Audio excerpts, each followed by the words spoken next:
സംസ്ഥാനത്ത് digital survey താളം തെറ്റുന്നു. 1666 വില്ലേജുകളിൽ 242 ഇടത്ത് മാത്രമാണ് സർവേ പൂർത്തീകരിച്ചത്. ജീവനക്കാർക്ക് ശമ്പളം കിട്ടിയിട്ട് 4 മാസമായി. ഫണ്ട് അനുവദിക്കാത്തതിനാൽ കരാറുകാർ ജോലിക്കാരെ ശമ്പളം കൊടുക്കാതെ പിരിച്ചുവിടുന്നു. അനധികൃതമായി ഭൂമി കൈവശം വെക്കുന്നവർക്കാണ് സർവേ താളം തെറ്റുന്നതിന്റെ ഗുണം കിട്ടുന്നത്. പ്രത്യക്ഷ സമരത്തിലേക്ക് കടക്കാനാണ് ജീവനക്കാരുടെ തീരുമാനം. എന്നാൽ പണം അനുവദിച്ചുവെന്നും പ്രതിസന്ധി ഉടൻ പരിഹരിക്കുമെന്നും മന്ത്രി എ പി അനിൽകുമാർ റിപ്പോർട്ടറിനോട് പറഞ്ഞു. 2500ഓളം വരുന്ന ഡിജിറ്റൽ സർവേയുമായി ബന്ധപ്പെട്ട് കഴിഞ്ഞ ഗവൺമെൻറ്റിൻ്റെ കാലത്ത് 2500ഓളം പേര് താൽക്കാലികമായി എടുത്തിരുന്നു. അവരാണ് ഡിജിറ്റൽ സർവേക്ക് വേണ്ട എല്ലാ സഹായങ്ങളും നടത്തിയത്. അല്ലെങ്കിൽ അതിൽ ഭൂരിഭാഗം വർക്ക് നടത്തിയ അവരാണ്. അവർക്ക് ഏതാണ്ട് 4 മാസക്കാലത്തെ ഓണറേറിയം കൊടുക്കാനുണ്ട്, ശമ്പളം കൊടുക്കാനുണ്ട്. അത് ഒരു ഫസ്റ്റ് ഘട്ടം ഉടൻ തന്നെ കൊടുക്കും. 2 ഘട്ടങ്ങളിലായിട്ട് അത് കൊടുക്കും.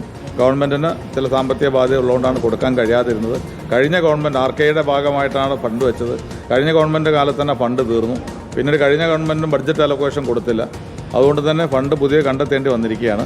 ഉടൻ തന്നെ അവർക്ക് കൊടുക്കേണ്ട പണം കൊടുക്കും. ടി വി പ്രസാദ് വിവരങ്ങളുമായി ചേരുകയാണ്. ടി പ്രസാദ്, ഈ സ്ഥലമുടമകൾക്ക് കൃത്യമായ അതിർത്തി നിർണ്ണയിച്ചു കൊടുക്കുക, അവർക്ക് രേഖകൾ വേണമെങ്കിൽ അത് ലഭ്യമാക്കുക, ഇതൊക്കെ ലക്ഷ്യമിട്ടുകൊണ്ട് റവന്യൂ വകുപ്പ് നടപ്പിലാക്കുന്ന ഒരു ബൃഹത് പദ്ധതിയാണ്. അതിൽ 12,500 ഉദ്യോഗസ്ഥരെ, നേരത്തെ ശ്രീ റവന്യൂ മന്ത്രി പറഞ്ഞതുപോലെ ഉദ്യോഗസ്ഥരെ അതിൽ ചുമതലപ്പെടുത്തിയിട്ടുണ്ട്. താൽക്കാലിക ജീവനക്കാർ തന്നെയാണ്. പക്ഷെ അവർക്ക് ശമ്പളം കൊടുക്കുക എന്നുള്ളത് ഏറ്റവും പ്രധാനപ്പെട്ട കാര്യമാണ്. അത് പരിഹരിക്കാൻ കഴിയുമെന്ന് തന്നെയാണോ സർക്കാർ വ്യക്തമാക്കുന്നത്?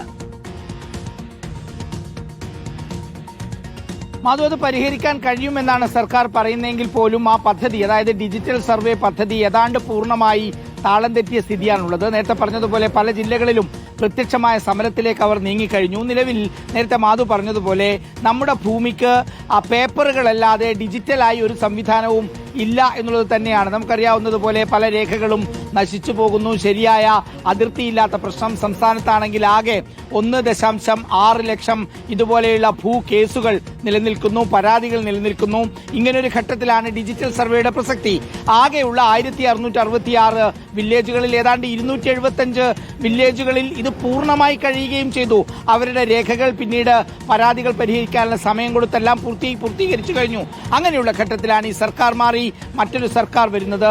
സർക്കാർ ഒരു തുടർച്ചയാണ്. പക്ഷേ ഡിജിറ്റൽ സർവേയുടെ കാര്യത്തിൽ ആ തുടർച്ച ഉണ്ടാകുന്നില്ല എന്നുള്ളതാണ് മാധു. ആകെ 3200 ജീവനക്കാരാണ് ഇതിനുവേണ്ടി ആകെ സംസ്ഥാനത്തുള്ളത്.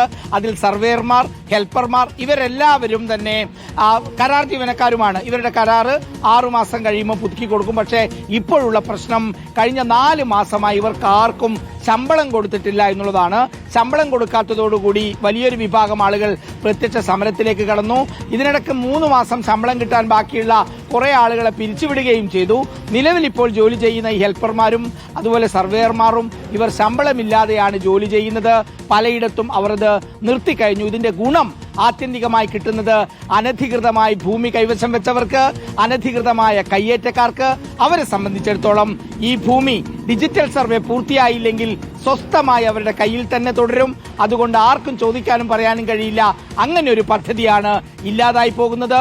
അത് പക്ഷെ പരിഹരിക്കും എന്നുള്ളതാണ് മന്ത്രി പറയുന്നത്. മാധു, ഇപ്പോൾ മന്ത്രി പറഞ്ഞ ചോദ്യത്തിൽ മറ്റൊരു വൈരുദ്ധ്യം കൂടിയുണ്ട്. അതായത് 252 റവന്യൂ ഉദ്യോഗസ്ഥർക്ക് ശമ്പളം കൊടുക്കാൻ ബാക്കിയുള്ള ചോദ്യമാണ് നമ്മുടെ കോഴിക്കോട്ടെ അഭിജിത്ത് മുഴക്കുന്ന് ചോദിച്ചത്. അതിനുള്ള മറുപടിയായിട്ടാണ് ഈ ഡിജിറ്റലുകാരുടെ മറുപടി മന്ത്രി പറഞ്ഞത് എന്നുള്ളതാണ് മാധു.